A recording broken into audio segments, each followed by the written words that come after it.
What's going on, everybody? Welcome to another episode of the Blindside Blitz. I am Jim McFee, and there's my co-host, Mr. Joe DeCapita. What's going on, everybody? Welcome back, Blitz Nation. And we are joined by a very special guest. You might know him. If you're familiar with this program, you've definitely seen him on here.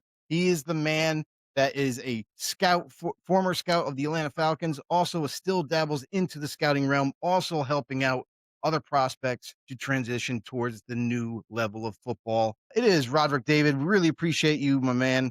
Thanks for coming back on the show. Yeah, always great to be here. Always great to talk ball. It's a fun time of year, Super Bowl, free agency not far away, and the draft right behind that. So plenty going on in the football world. Absolutely. And let's look at the Atlanta Falcons. I know you have a history with them and a lot of changes this season here at the end where Raheem Morris is out, GM's out, Matt Ryan steps in as the president of operations of football, president of football, and they go out and hire Kevin Stefanski. So a lot of different changes. So I want to see what your opinion is on the direction of the franchise and faith in Matt Ryan and Kevin Stefanski moving forward. Yeah, again, you start at the top with Matt Ryan, and obviously a huge learning curve for him is a person, the guy that was around the Falcons, the leader, the quarterback of the team for so many years. I mean, you're talking about a really good person that wants the best for that franchise, which again, you want that now stepping into a role that he is completely unfamiliar with. No matter how much you've tried to educate yourself in the last year, sitting in the booth, being around the team, being around the building, there is going to be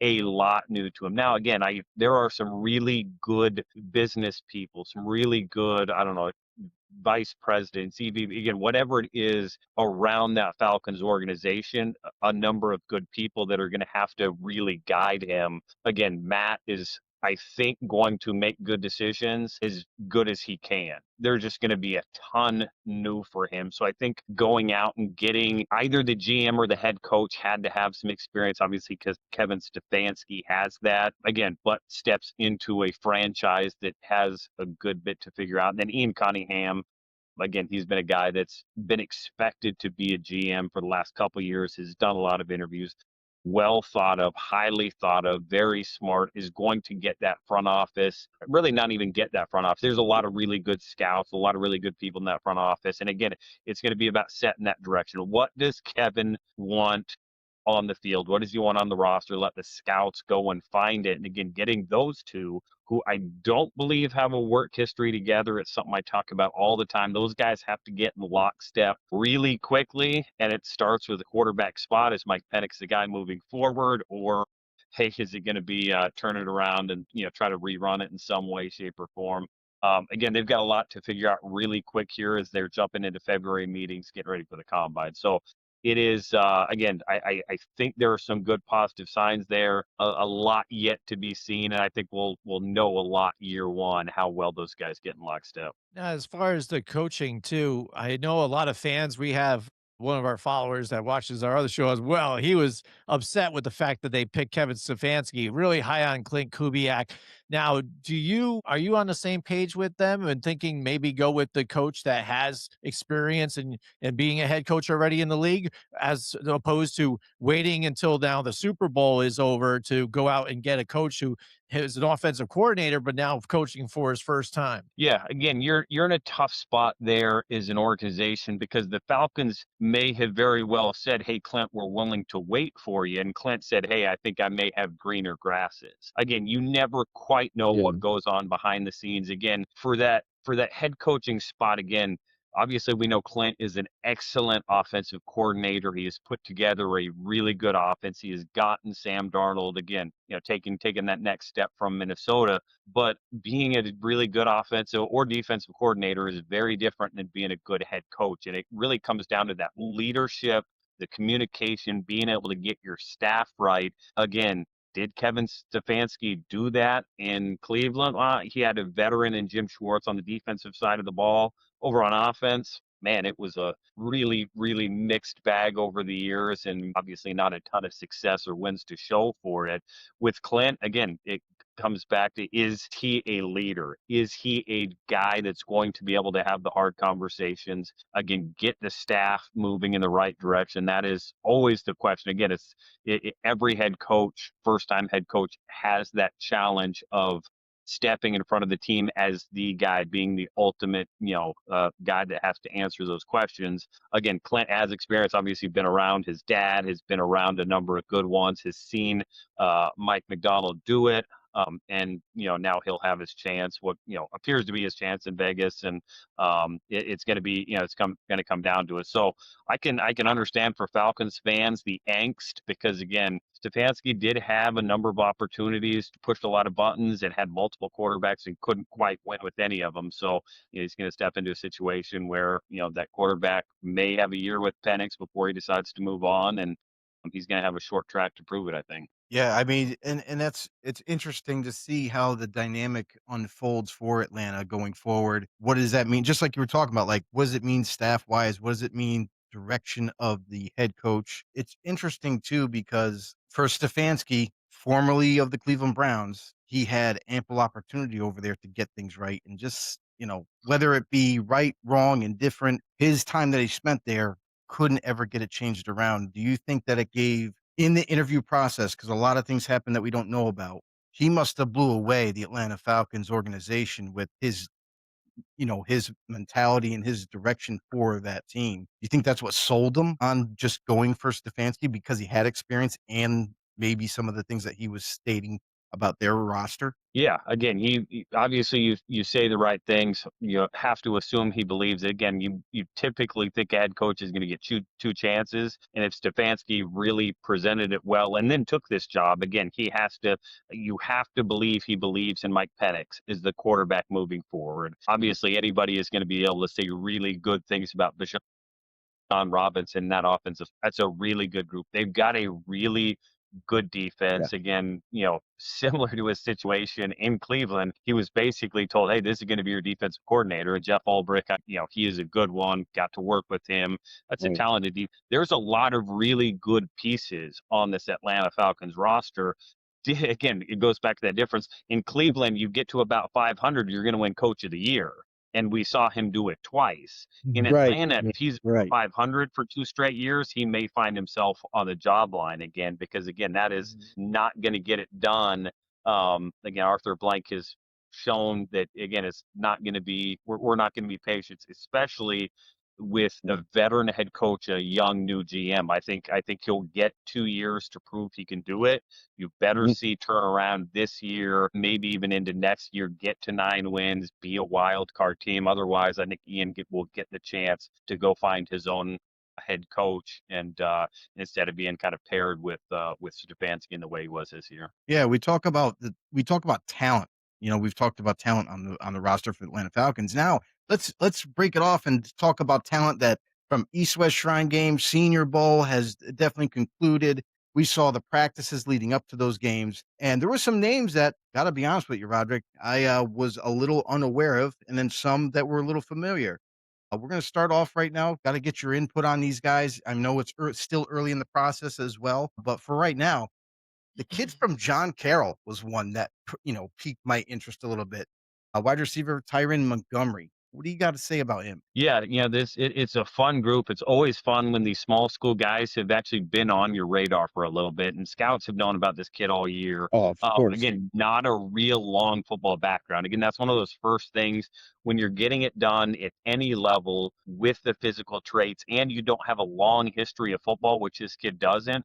It Mhm. gives you some upside, that developmental. Again, he's still scratching the surface, and again, you saw him dominate his level of competition. John Carroll had an outstanding year, gets the call up and gets to go show. And again, that's something that you love about the Senior Bowl, is you don't get as many of them as you used to from Division threes and the smaller schools, but gets his chance. And the first thing that you want to see him as he heads down to the Senior Bowl is again, just go look like you belong out there. And I thought he did that. Again, he didn't stand out, he didn't blow anybody away, but I think he looked the part. He looked like he belonged out there against a bunch of guys that had played bigger school football.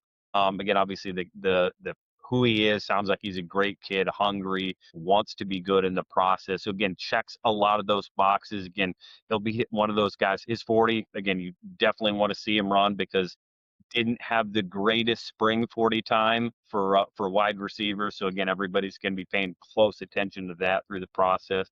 But he's going to have a lot of opportunities. One of these guys that the teams are going to want to bet on. I fully expect this guy to be kind of a day 3, probably 6th to 7th round guy that is going to be on the back end of the roster, try to make a spot on special teams and kind of let his spot grow over these first couple of years. So again, did what he needed to do, looked the part, and now it's a fun process for him the next couple months. Yeah, it's pretty cool to see these young athletes out there, and some guys like this kid Tyron from John Carroll, who proved that, hey, you know what? Maybe I do belong at the next level, and it will be even more satisfying whoever does in fact take this kid if he's able to up his game and fully develop into possibly a starter down the road. Would be nice to see, and that's what we will look forward to during the time leading up to the draft. Let's stay in the wide receiver category, and we'll go from the kid from Baylor, Josh Cameron. Yeah, again, first thing that throws you off is that jersey number, right? Again, a bigger body, long, lanky wide receiver wearing, I think, what, 24, Yeah. 34, something like that. Just, kind of throws you off a little bit. I think he's, an H or kind of a tight end, running back, getting out of the backfield. But again, good football player. Again, this is going to be a mixed bag. Where does a team see him playing? Is this an Antonio Gibson out of Memphis that's going to make a home in the backfield but be a good, reliable slot wide receiver? Is he going to be a big slot? Don't see a ton of those kind of a la Mohamed Sanu that we had in Atlanta back in the day, Cincinnati, of course. Or again, do you just let him settle in and kind of move them all over? Again, I'm sure going to be a lot of Deebo Samuel comparisons. This is just a lot bigger, longer body type. But again, he's a good football player. This is, somebody you're 1 on your 53, gives you some flexibility. Again, a guy that's going to kind of just do everything you ask him to, probably at a good level. Nothing really outstanding, but you put him in a bunch of different spots and he gives you some flexibility. And again, the offensive coordinator that stands on the table for this kid, probably goes, probably is a round or 2 higher drafted than a lot of teams have him. But again, they'll tip their cap to him and be like, yeah, they've got a plan for him. And that's what it's going to come down for Josh. Gotcha. Let's switch positions now. We'll go to tight end. We'll go from the kid from Oregon, who I've seen a little bit of film on him, and oh my god, the athletic ability is through the roof. Kenyon Sadiq. What are your thoughts on him? Yeah, again, this becomes a fun prospect. He kind of goes back to that Kyle Pitts draft. Again, a guy that put him wherever and have some fun with him. Again, he's a different type of athlete than Brock Bowers, than who again, outstanding guy, expecting another big jump for Bowers, getting healthy next year. But again, Sadiq is going to be a guy that, you're talking with the way after your number 1 pick, does this guy go 3, 4, 5 in there? And again, you're talking about a really highly drafted tight end that should step in and be a weapon for teams. Again, big catch radius, athletic, can run after the catch, probably is going to be a guy that you move around a little bit. Again, just a ton of upside, the athlete. Again, get him with the right quarterback, the right system, and man, this guy's going to be, maybe your leading wide receiver from the get go because he is talented. He's fun to watch. He's explosive, and he's going to be a lot of fun for somebody. Yeah, now I mean, you say like, this tight end is one of the next kind of up and coming guys. What's the chances that this guy could go like a top 15? Is he a top 15 pick, or do you don't think he'll make it that far? Yeah, oh yeah. If he falls, I don't think he makes it past about 7 or 8. Again, Okay.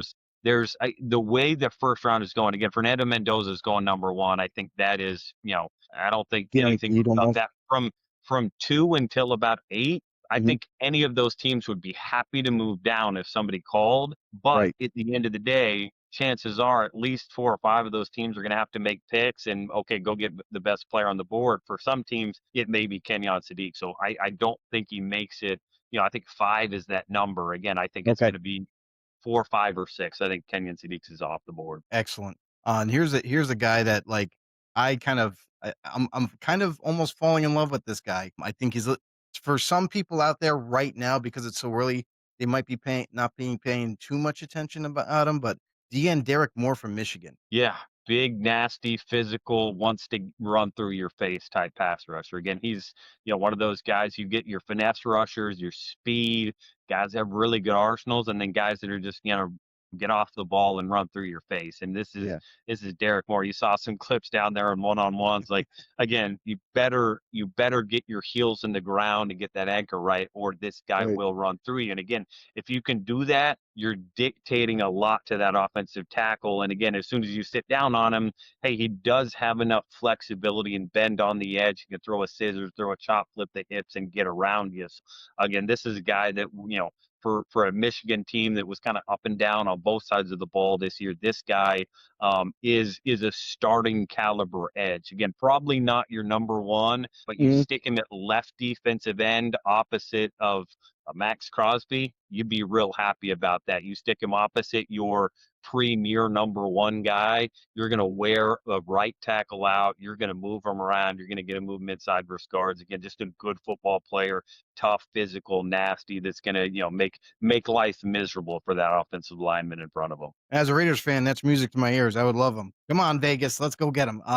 And last but not least, offensive lineman here, offensive tackle Demetrius Crownover from Texas A&M. Tell me your thoughts about him. Yeah, massive human being, right? If there's one person that can stand there and just stop Derek Moore, it might be Demetrius, because this is just a massive human being. And again, they just, you walk on the field, this is a first off the bus type of guy.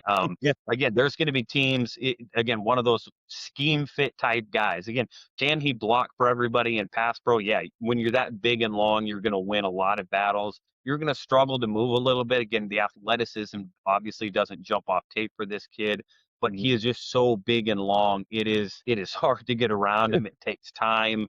Again, a team like this is a classic Baltimore Ravens. Again, a Pittsburgh Steeler type right offensive tackle. Stick him in a cold weather team, a team that wants to run the ball and protect. Again, maybe you put him at right tackle for a left-handed quarterback if you need him.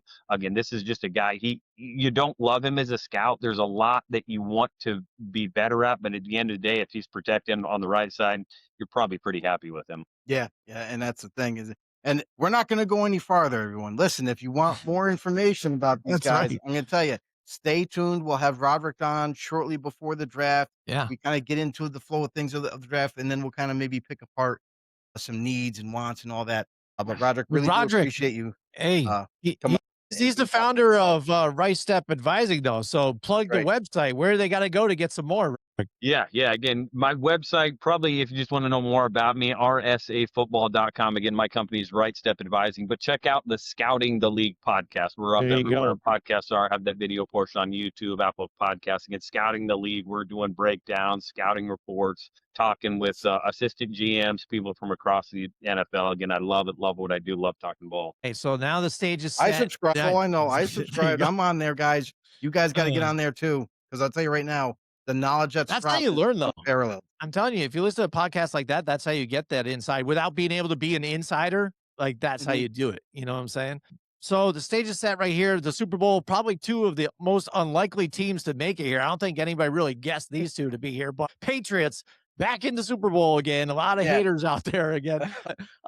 But Drake Maye, second year, but Mike Vrabel shows up, sets everything straight, and back to the Super Bowl now for him as a head coach. And on the other side of the ball, Sam Darnold, redemption story all the way. He just played, with the Minnesota Vikings, had an opportunity to be there again. They said no. So he goes to Seattle, fits in nicely, and look where we are, baby, right here at the Super Bowl. So it's exciting. I know we're going to talk about a little bit here and ask you some questions, but one thing I found interesting that I think perhaps they got to tap into this, but Gary Kubiak, father of Clint, you've got to think that they've been contacting him and asking him for advice. A guy that has been in 7 Super Bowls, 3 as a player, right? And 4 altogether as a coach, 1 winning it as a head coach, and the other 3 winning it as a coordinator with the 49ers. So that type of experience, being in that game, I'm sure he's got to be like, Dad, what kind of advice you got for me and for all these, for this matchup here? Yeah. Again, the Super Bowl week is 2 weeks, really, is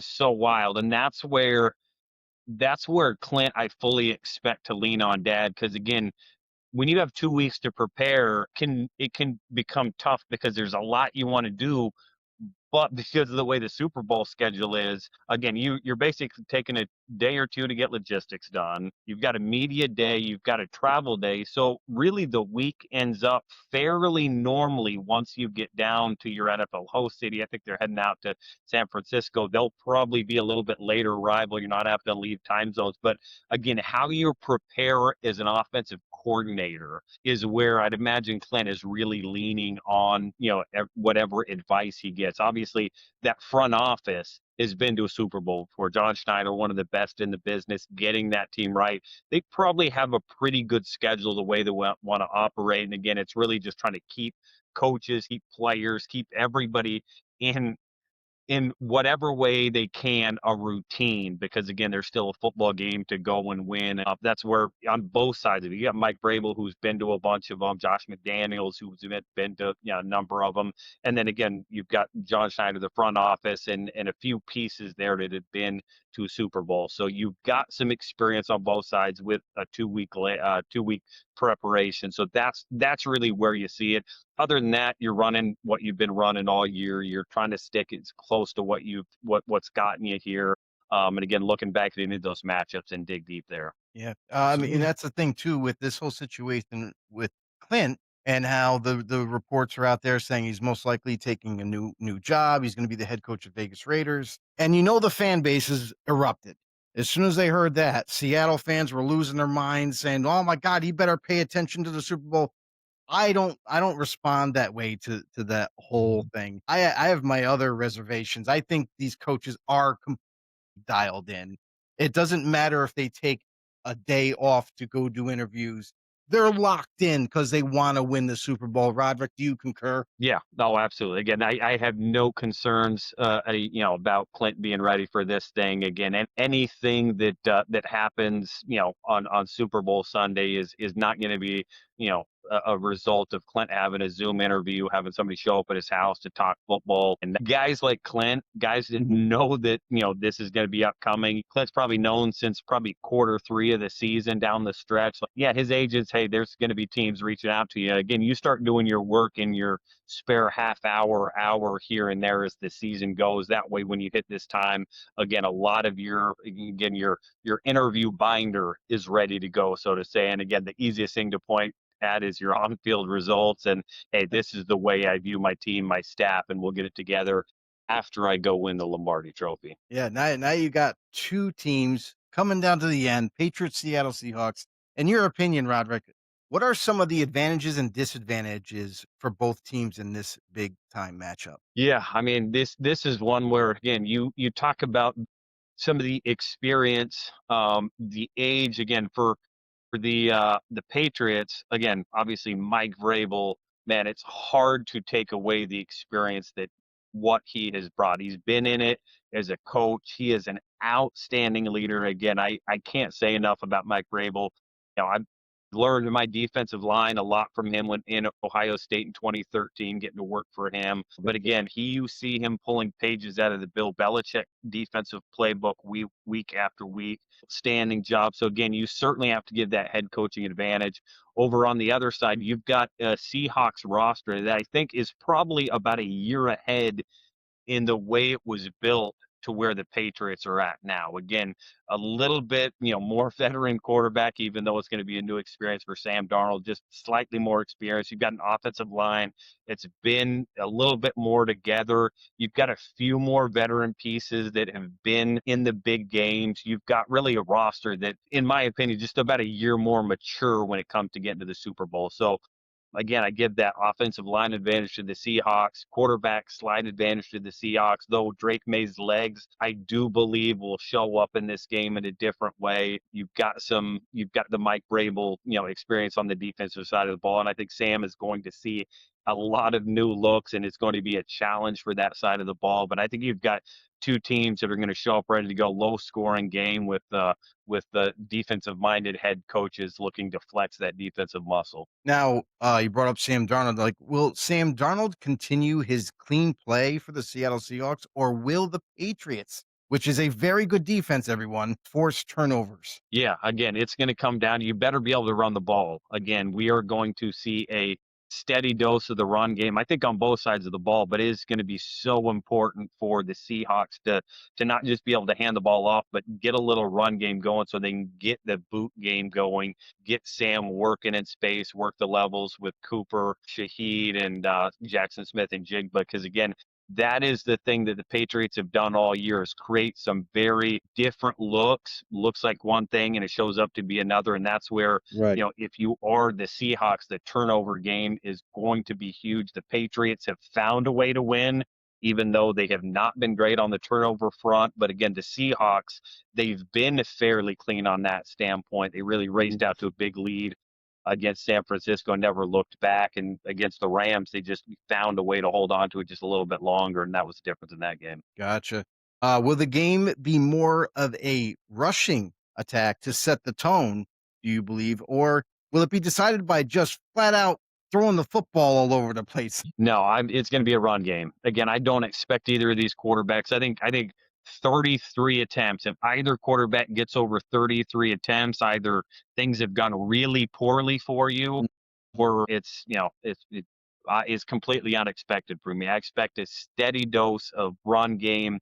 I expect some easy throws underneath. Try to get that boot game going. Again, we're going to see a lot of punts, I think, in this one. We're going to see good defense. And I think both of these teams want to win in the second half. You've got just a defense that is going to make their halftime adjustments in New England versus, Seattle that's going to keep just being relentless in what they're bringing. And both teams come late third quarter, early fourth quarter are going to really like their chances if it's a close game. Yeah, I mean, that's the thing is this game, I Mhm. feel like, in our opinion, I feel like this is going to be a close game, going to be a great Mhm. game to watch, especially for the last game of the year. For the Seattle Seahawks, we know how great their defense is. We know that they've been the number one defense through the playoffs. They're very difficult to move the ball on and to score. Can you see like the Seattle defense? Like, are they going to go after Drake Maye as much as they did in previous games? And will Drake Maye's passing attack, will he be able to limit those mistakes against this very tough defense? Yeah, I think we're going to see another game plan where we would rather take a sack. We just can't fumble it. We'd rather take a Yeah. sack than Mhm. make a bad throw. Again, that's kind of been the MO for the Patriots these first couple games is just don't turn the ball over. We'd rather go 2nd and 15, 3rd and 18 after a couple sacks and punt the ball and let our defense play than try to force anything. I think they will try to get Drake Maye going really with his legs. Again, Okay. I'm expecting Yeah. 10-ish rush attempts, true designed run plays for Drake Maye. I think that is going to be part of the game plan for New England. And I fully expect Seattle to make some adjustments, but it is going to be something new. And the Seahawks, I think, are going to be happy to rush for, maybe bring a fifth every once in a while. But I think this is a front four that can create some pressure. Again, it's just going to be about what coverage, who are you going to leave for Drake Maye, and can Drake make one or two plays in the run game that causes Coach McDonald to rethink the way he's going to try to keep him in the pocket and get after Drake Maye. One thing's for sure, this Super Bowl, I feel like, is going to be one of the better ones to watch. Um, that's all the questions I have for Yeah. Rodrik. Jimmy, do you have any? Yeah. Well, we have the one big one is who you think's going to come down at the end and win this thing, Rodrik? I say it is Tough. so hard for me to pick against Mike Vrabel. Again, I think the world of him as a Mhm. coach, as a human being, is what he's done in that building. But I think just the 1 year of maturity more that Seattle has. Again, that is an outstanding front office. I think it is Sam Darnold being a little less rattled. Not that I don't think he gets a little rattled, sees a few ghosts in this one. I think he ultimately plays just a little bit better than Drake Maye, makes one or two more throws. I think Seattle edges this one out. I think it's going to come down to about a field goal. I think we are going to see some field goals, maybe less fourth downs in this one as well. I think a field goal is really going to be the difference in this one for the Seahawks. And I think they're going to come out, but it's going to be, man, it's going to come right down to it. And again, whether it's actually a game-winning field goal, it could be a defensive stand that prevents the Patriots from getting there for Borregales to try one. So I think the Seahawks in a slight edge get this one for me. All right, there you go. There you have it, Excellent. Rodrik David. Right Step Advising, Scouting the League podcast, wherever you get your podcast. Check it out. Get all the info there. One last thing before we leave. I ask this of everybody too, just because sometimes people have their own thing and what they do to watch the Super Bowl. You going to any parties? Are you doing anything at home? Do you just sit there and you have your war room going? Because I know how you get down, you know what I'm saying, especially around draft time. So, but what's your No, Super Bowl? it will probably, if I had my choice, the game would be muted Yeah. and I would be up getting food during every commercial. But, my wife, I'll have some family over. It'll be a small thing. So we'll unfortunately have to listen to broadcasters. We'll have to listen to the commercials. I will be tuning into something other than the actual halftime show. I can promise you that will not be tuned in.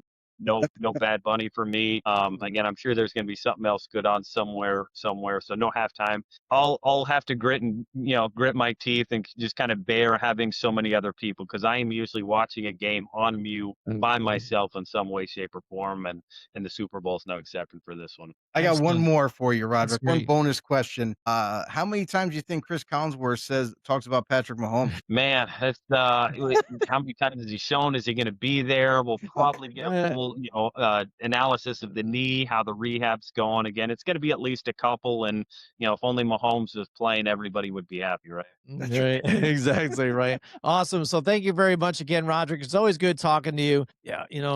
Best of luck until we talk to you again. I know draft season is going to be coming up just as fast. So it'll be a couple weeks. We'll probably be talking again. But thank you Yeah. so much for joining us. And I hope to have you on soon, buddy. Yep, absolutely. Always enjoy seeing you guys. Make sure you check out Scouting League Podcast. If you're going to be the combine, come find me, come see me. I'll be there for a couple of days. So looking forward to it. excellent. All right. All right. Thanks, See you later, buddy. Roderick. Hey everybody, this is William Del Pilar, founder of Grumblings Media, and I want to say thank you for watching our content. If you want to support our all-volunteer efforts at Grumblings Media, smash the subscribe button right here.